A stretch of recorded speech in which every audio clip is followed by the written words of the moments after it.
Bonjour.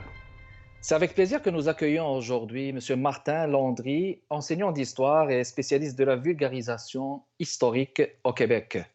Il a collaboré à la rédaction de plusieurs ouvrages pédagogiques historiques. Il est aussi le créateur de nombreux parcours interactifs et immersifs. Il a été en 2016-2017 l'historien responsable des contenus pour la Corporation des festivités de la 375e anniversaire de Montréal. Martin Landry est le créateur et l'animateur du populaire balado podcast Passé Date. Il est l'animateur, entre autres, de Regards croisés Québec-Catalogne. Alors, Monsieur Landry, je vous souhaite la bienvenue avec nous chez Arts et Lettres. Enchanté. Ça fait plaisir de vous accueillir. Bon, on va parler d'abord, avant de parler de ce balado, le tout dernier Regards croisés Québec-Catalogne, parlons d'abord de cet organisme, cette institution Montréal en histoire. Quel est son mandat et ses objectifs, justement? Je suis tellement content de vous entendre dire le mot institution, parce que vous savez, Montréal en histoire, c'est un organisme non lucratif au départ qui est né dans l'idée de faire à Montréal un événement gigantesque d'histoire, un peu comme ce qu'il faisait au départ à Québec avec les fêtes de la Nouvelle-France. Puis avec le temps, on s'est donné nos propres couleurs et c'est devenu plusieurs projets. Le premier grand projet phare, ça a été le parcours interactif Cité-Mémoire, le plus grand circuit de vidéoprojection extérieure au monde. Et puis, évidemment, avec le temps, c'est devenu des centaines et des centaines d'interventions historiques dans les rues de Montréal. Et on pourrait dire que de petit organisme, c'est devenu une vraie institution. Très bien. Donc, c'est la mise en valeur de Montréal, de son histoire, on va dire, au fil du temps. Vous avez créé aussi des podcasts, on va dire, avec peut-être une touche plus ou moins historique, pédagogique. Entre autres, vous avez été parmi les animateurs de ce podcast Passé Date. Passé Date, c'est assez expressif. Que veut dire justement ce titre et quels paramètres avez-vous utilisés justement pour créer ce podcast? En fait, on avait déjà commencé à réfléchir dans l'application mobile de Montréal en histoire, l'idée de transmettre cette pédagogie historique par le MP3 du podcast, avec toute la science qui vient avec le podcast. Et quand la pandémie est arrivée, là, au début 2020, là, en mars 2020, on s'est dit, pourquoi pas utiliser ce savoir-faire? Et avec Québécois, avec Cube Radio, on a créé ce premier podcast qui était destiné aux jeunes du deuxième cycle du secondaire, où on racontait l'histoire du Québec. Mais l'objectif, c'est de raconter l'histoire de façon différente, de façon amusante, de façon anecdotique, mais tout en respectant les savoirs essentiels. Alors, on a créé 23 segments qui racontent l'histoire du Québec à travers Passé Date. Pour un jeune de 15-16 ans, c'est le fun, c'est amusant et c'est instructif. Pour l'enseignant, ça atteint les objectifs. Et puis, on a, je vous dirais, plus de 100 000 personnes à date qui ont écouté le podcast Passé Date. On est en pleine écriture de la 3e saison. Ça va super bien. Dans le fond, le contenu aussi, vous dites qu'il s'adresse à des jeunes du secondaire, mais le contenu peut être aussi, n'est-ce pas, orienté vers les gens qui ne connaissent pas trop l'histoire du Québec, on va dire, ou qui sont venus la première fois au Québec. Ils peuvent l'utiliser aussi, n'est-ce pas? Oh mon Dieu, tout à fait, parce que le propos est un propos pédagogique. Donc, on n'arrive pas avec des... avec des dates. L'approche étant une approche pour un jeune de 15, 16, 17 ans, c'est certain que si on utilise un mot de vocabulaire ou une orientation géographique particulièrement complexe, on va l'orienter, on va l'expliquer. Ce qui fait que pour, par exemple, un nouvel arrivant, que ce soit d'une autre province canadienne ou à l'international, c'est un outil fantastique pour découvrir l'histoire du Québec et agréable surtout qu'on se le dise. Oui, excellent. Parlons maintenant de ce récent podcast Regards croisés Québec-Catalogne. La Catalogne, bon, on va parler de la Catalogne. Est-ce qu'il y a une communauté assez consistante, assez présente ici au Québec, les Catalans, justement? Bien, assez importante pour que ces gens se regroupent, aient leurs propres organismes, médias. Et puis oui, tout à fait, il y a une communauté enracinée depuis plusieurs générations ici à Montréal. Et au Excellent. Québec. Et au Québec aussi, dans la province. Euh, Maintenant, voulez-vous nous en dire plus? Pourquoi la Catalogne exactement? Bon, je sais que bon, je vais dire une province ou un État qui revendique sa souveraineté. Est-ce que c'est une similitude justement? Pourquoi avoir choisi justement la Catalogne? En fait, c'est parti d'une réflexion nationale. On a beaucoup de revendications nationalistes ici au Québec et je pense que c'est quelque chose qui est réglé, que nous sommes les gens qui habitent au Québec dans une nation. Il existe au Canada plusieurs nations. La nation québécoise est quelque chose de reconnu. C'est la même chose pour d'autres civilisations, pour d'autres États.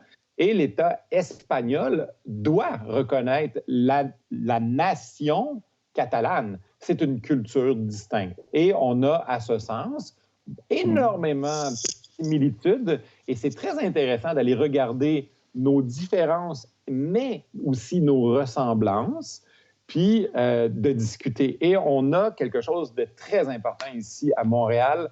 On a un département d'études catalanes. On offre Oui, à ça l'UQAM, dans je d'autres pense. universités. Exactement. Alors, on a des enseignants, on a des gens fantastiques Oui. comme Éric Villadrich qui réfléchissent chaque jour à ce lien-là et puis qui enseignent aussi cette langue tout à fait vivante. Alors, les Québécois, on est des gens qui aiment beaucoup cette région, particulièrement Barcelone. Alors, on s'intéressait à la question, puis on s'est assis, puis on a pris un premier sujet qui s'est appelé le sport. Et puis, on a comparé le Canadien de Montréal, qui est quand même un élément phare de l'identité nationale. Donc, le hockey, le Canadien, ses héros, ses personnages, la langue française à travers cette équipe-là, parce que, qu'on se le dise, l'équipe était une équipe francophone au départ, puis on l'a comparé avec le FC Barcelone. Pour faire une comparaison. Excellent. On va continuer la conversation. On va le faire après la pause, mesdames et messieurs. Notre invité d'aujourd'hui, M. Martin Landry. Restez avec nous. On est de retour avec vous, mesdames et messieurs, dans le cadre de Arts et Lettres. Notre invité d'aujourd'hui, M. Martin Landry, historien, animateur du balado Regard croisé Québec-Catalogne. Est-ce que c'est un balado, M. Landry, qui est adressé juste aux gens de Québec, les Québécois et les gens de la Catalogne, ou bien on parle d'un Québec universalisé, justement? Ben c'est un podcast qui croise le regard entre deux communautés et deux nations. Ben, on invite tout le monde qui parle le catalan ou qui parle le français à nous écouter. C'est certain que c'est intéressant, je pense, pour un Français de France de l'écouter, mais pour un Québécois, ça l'est beaucoup plus. Puis pour un Catalan, ça l'est aussi, je pense, davantage. Très bien. Je vous cite dans le communiqué officiel, le communiqué de ce balado, Regard croisé Québec-Catalogne. Ben, vous dites, il est si intéressant de prendre connaissance des similitudes existantes entre le Québec et la Catalogne.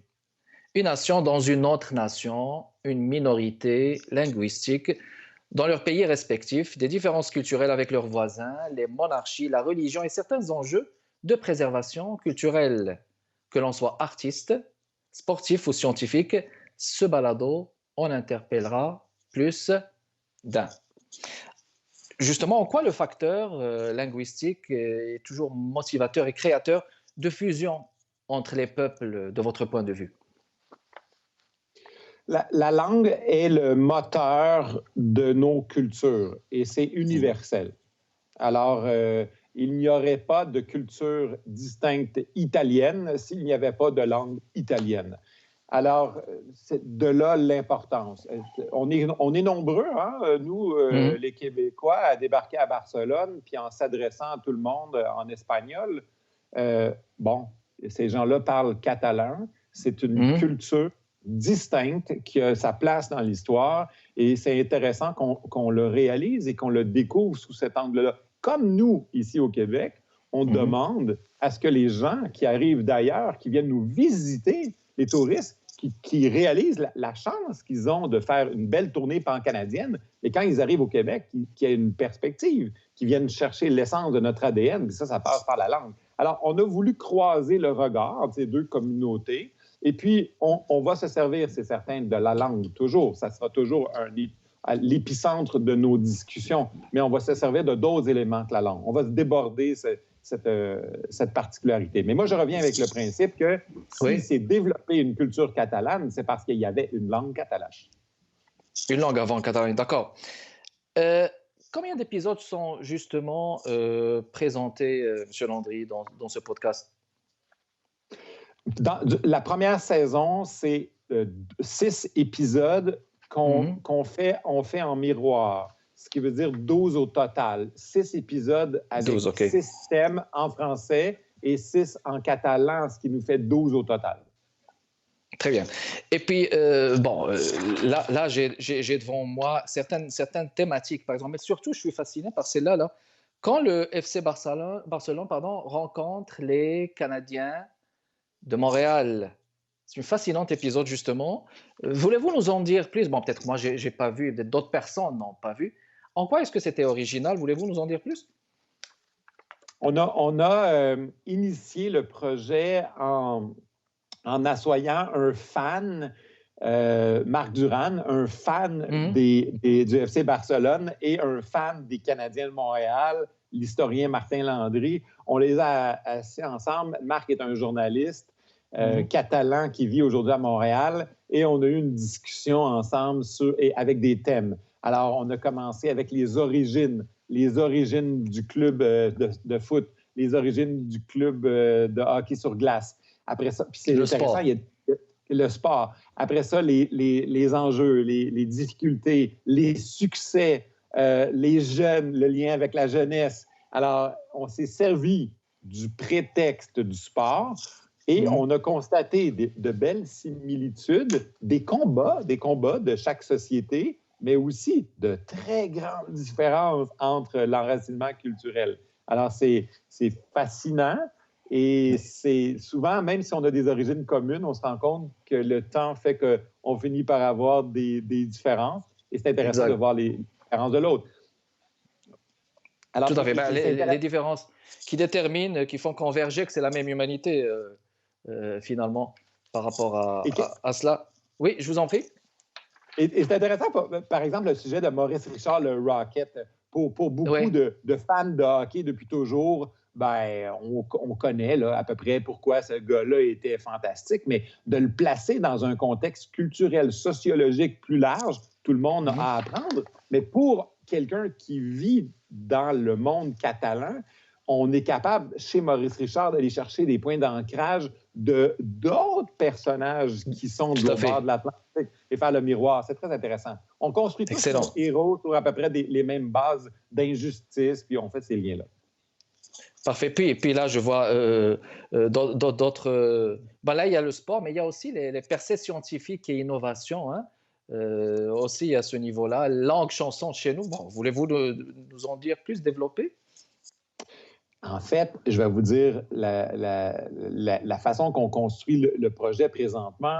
On a fait un épisode qui est celui sur le FC Barcelone, puis on est en train présentement de faire nos recherches pour créer les 5 autres épisodes. Il y en aura 6, donc 6 thèmes. On a fait le premier, on est en train de dessiner le deuxième. Le deuxième sera effectivement ce que vous nous présentez, donc percée scientifique et innovation. Alors, on veut aller chercher, par exemple, du côté francophone, des trouvailles scientifiques, techniques. Jean-Armand Bombardier, comment ce mécanicien-là a réfléchi à l'idée d'une autoneige, comment ça s'est enraciné, comment c'est devenu quelque chose d'international aujourd'hui, comment, si on prend juste la perspective québécoise, vous savez, quand on veut faire du développement, l'ADN, la racine d'un développement, c'est souvent la source d'énergie. Parler de l'électricité derrière ce développement-là. Et quelle est la réalité culturelle, économique, sociale de l'autre côté de l'Atlantique? Donc, c'est quoi la source d'énergie des Catalans pour être... Vous savez que les Catalans, c'est c'est une société extrêmement puissante au plan économique. Hein? Alors, eux, leur technologie, leur science, leur success story, il y a des personnages derrière tout ça. Et c'est ce qu'on va raconter. Et on va vous sortir ça probablement au début de l'été. Au début de l'été, plus ou moins. Excellent. On va continuer la conversation avec vous. Encore une fois, après la pause, mesdames et messieurs, restez avec nous. Une entrevue fascinante avec Martin Landry, historien et animateur du balado Regard croisé Québec, Catalogne. On vous revient.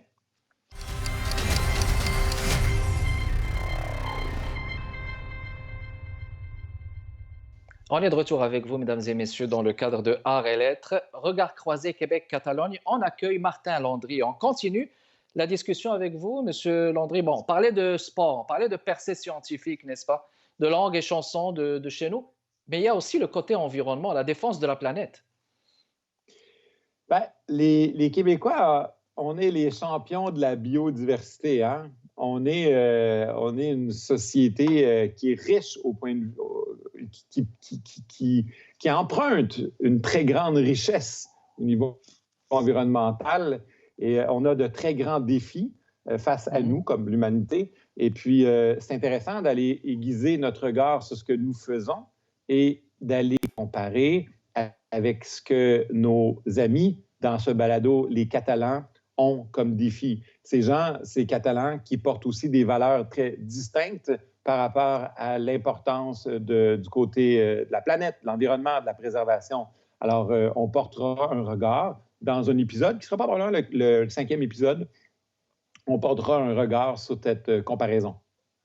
Puis la littérature n'est pas oubliée, auteur, créateur, puis la cuisine aussi, hein, sur notre table des deux côtés de l'Atlantique. Je pense avoir fait le tour, hein, n'est-ce pas, du contenu.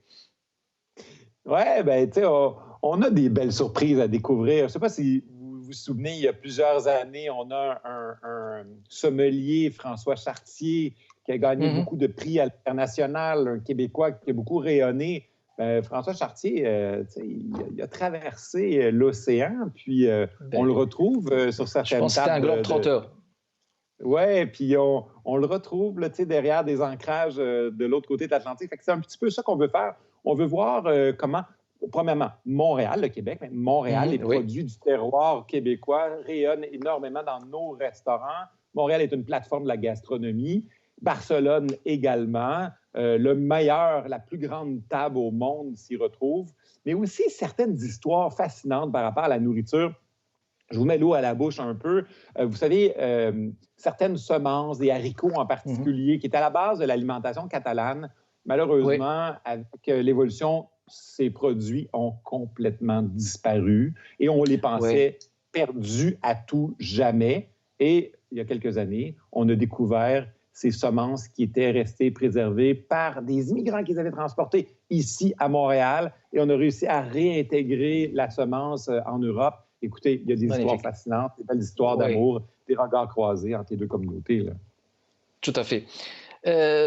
Bon, on a l'impression qu'en parlant justement des similitudes existantes, il y a une portée politique aussi quelque part. Est-ce qu'il y a une portée politique? Est-ce qu'on peut le dire comme ça, justement? On a eu tendance, tout à fait, oui.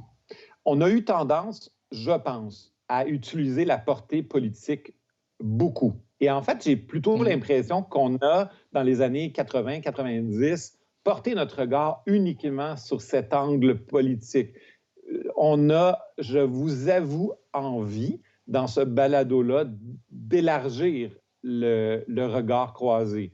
Oui, il y a des enjeux politiques qui sont, ou des combats politiques, ou des discussions politiques qui sont fort importantes, mais au-delà de ça, derrière ces discours revendicateurs politiques, il y a des réalités. Et nous, c'est ces réalités culturelles qu'on a le goût d'enrichir. Et je n'ai pas l'impression qu'on connaît si bien que ça l'autre. Et j'aimerais ça qu'après notre première saison, que nous, les Québécois, puis que les gens aussi de l'autre côté de l'Atlantique, les Catalans, se disent « Wow, quelle société dans laquelle probablement je me retrouverais bien », qu'on donne le goût aux gens de Barcelone de venir à Montréal quand la foutue pandémie mondiale sera terminée. Oui, exactement, quand la pandémie sera terminée. Les gens qui aimeraient avoir accès à ce podcast, l'accessibilité, comment ça fonctionne justement? On a vraiment rendu ça accessible au plan planétaire. OK? On a commencé par l'héberger sur un site québécois qui qui s'appelle Cube. C'était assez facile parce qu'on est amis, puis c'est les studios de Québécois de Cube qui ont hébergé, ils nous ont aidés pour faire le montage, pour que ça soit très professionnel. Ensuite, on l'a mis sur Spotify, sur Apple Music, sur Amazon Music. Là, on a accès sur tous les continents à ce grande plateforme. Alors, il n'y a pas de souci d'accessibilité. C'est gratuit, c'est facile à trouver. Vous tapez « Regard croisé, Québec, Catalogne » et vous tombez sur une belle pastille avec l'effigie de tout ça. Parfait. Bon, alors une dernière question. Vous êtes justement directeur de la boîte de création Axiom. Vous réalisez des storyboards, des synopsis, des balados artistiques. Il y a une belle polyvalence, des scénarios aussi, des narrations pour des projets médias. Quels sont vos projets d'avenir, je veux dire, en contexte de pandémie? Comment ça se passe et comment est-ce que vous les gérez? Comment est-ce que vous négociez avec ça, M. Landry? Bien, depuis plusieurs années, j'ai choisi le numérique comme voie pour des contenus. Avec Montréal en histoire, on a développé énormément de contenus qui sont numériques. Pour nous, la pandémie, c'est aussi une opportunité d'accélérer le déploiement technologique. Et ce qui est pour nous l'avenir, là, je vous dis franchement, c'est de créer des plateformes avec une approche encyclopédique, mais avec un propos pédagogique qui est simple, qui est abordable, qui est ludique, accessible à tous gratuitement. Donc, on travaille sur du VR, sur de la réalité augmentée. On travaille à créer une plateforme pédagogique qui va raconter l'histoire du Québec. Et ça, là, d'ici 1 an, vous allez voir, on va se déployer, puis ça va être bien le fun. Excellent. Alors, écoutez, c'est déjà la fin. Merci beaucoup. C'était très passionnant, là. Merci de votre aimable participation avec nous. Merci à vous, mesdames, messieurs, de votre continuelle fidélité. Kamal Benkiran avec vous, je vais fixe. Rendez-vous la semaine prochaine, jeudi à 15h30. Portez-vous bien. À la prochaine. À la veille de la Seconde Guerre mondiale, le Canadien devient la seule équipe professionnelle de hockey à représenter Montréal. Bien que les Canadiens français soient mieux représentés que partout ailleurs dans la Ligue, la Sainte Flanelle ne sera plus vraiment l'équipe des Canadiens français. Du côté du Barça, l'équipe est composée à moitié par des joueurs locaux et à moitié par des joueurs étrangers. C'est pour ça qu'un autre club de foot qui sélectionnait juste des joueurs nationaux est fondé à Barcelone, le Club Deportiu Español de Barcelona. Le Barça avait maintenant un grand rival et l'animosité entre les deux équipes sera très forte pendant de nombreuses décennies. Une rivalité qu'on pourrait comparer à celle qu'il va avoir chez nous aussi entre les Nordiques de Québec et le Canadien de Montréal. Sans doute.